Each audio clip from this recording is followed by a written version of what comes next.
Welcome back to my stand-up channel. House Democrats continue working to secure the necessary votes to pass Build Back Better, their massive reconciliation bill.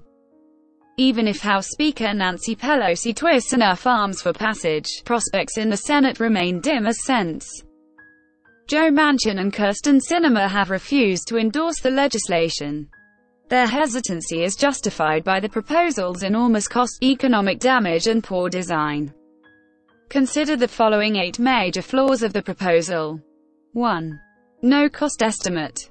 Democrats are racing to pass the largest non-emergency spending bill since the 1960s. Precisely how much will it cost? No one knows. Lawmakers are not even waiting for the Congressional Budget Office to score the bill. The White House and others have pegged a 10-year cost at around $2 trillion, but that is surely an underestimate because of 2. Gimmicks to hide the cost. The White House intends for the new policies to be permanent, but is using fake expiration dates to score only the first year of the extended child tax credit, the first 4 years of new healthcare expansions, and the first 6 years of child care and early pre-K subsidies. The stated goals of extending these provisions will add approximately $2 trillion to the 10-year cost, likely pushing the total past $4 trillion. 3. Less economic growth. The White House claims these policies will grow the economy. Yet the nonpartisan economists at the Penn-Wharton budget model calculate that, if Congress follows White House policy to make most provisions permanent, then Build Back Better will reduce the long-term GDP by 2.8%, reduce wages by 1.5%, and reduce work hours by 1.3%. The only thing it will expand is government debt, by 25%. 4. Expanded SALT deduction. The House bill would hike the cap on the state and local tax, SALT deduction from $10,000 all the way to $72,500. This $500 billion tax cut, relative to keeping the $10,000 cap, would provide 84% of its benefits to the top-earning 10% of households, saving as much as $19,000 each, while the typical median-earning family would save just $20. And Democrats say Republicans are the party of the rich. The result is that, even with other new tax hikes, many wealthy families could see a net tax cut in this bill. No, capping SALT is not about forcing blue states to subsidize red states. States don't pay taxes, individuals do. And if Democrats object to wealthy taxpayers in California or New Jersey redistributing income to less fortunate families in Arkansas or West Virginia, they are free to advocate the repeal of federal welfare programs. 5. Child tax credits for undocumented immigrants. The legislation would end the requirement of a valid Social Security number and thus extend the refundable child credit to undocumented families, covering approximately 675,000 children. It is not anti-immigrant to note that even legal immigrants, such as green card holders, have typically had to wait 5 years to receive public assistance benefits. The waiting period matters because, for a family with 3 young children, the fully refundable $10,800 child tax credit payment would exceed the entire average family income in several Central and South American countries, and thus encourage more illegal border crossings. Indeed, poverty expert Samuel Hammond notes that following the enlargement of the European Union in 2004, nations with generous benefits for new arrivals saw a stampede of new migrants from poorer countries that eventually forced him to mandate waiting periods. Immediate, easy welfare benefits are not compatible with easy immigration. 6.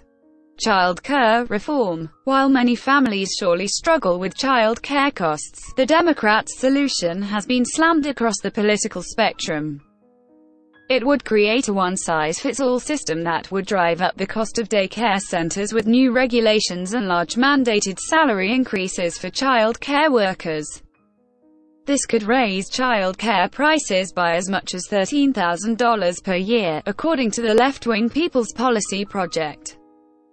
Many of these new costs would then be passed on to the government, i.e., the taxpayers, in order to cap costs for families. Yet households earning above the eligibility threshold, which gradually rises over a few years from 100% to 250% of state median income, would have to pay these new costs themselves.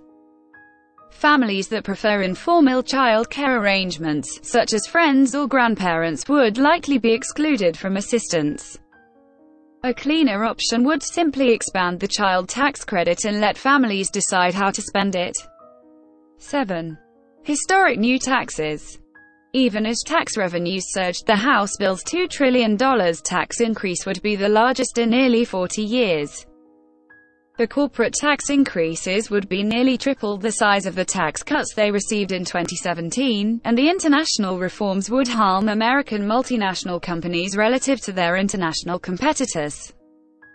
For households, the top combined marginal income tax rates, including federal, state and payroll taxes, would soar to the highest in the OECD, exceeding 66% marginal tax rates in New York.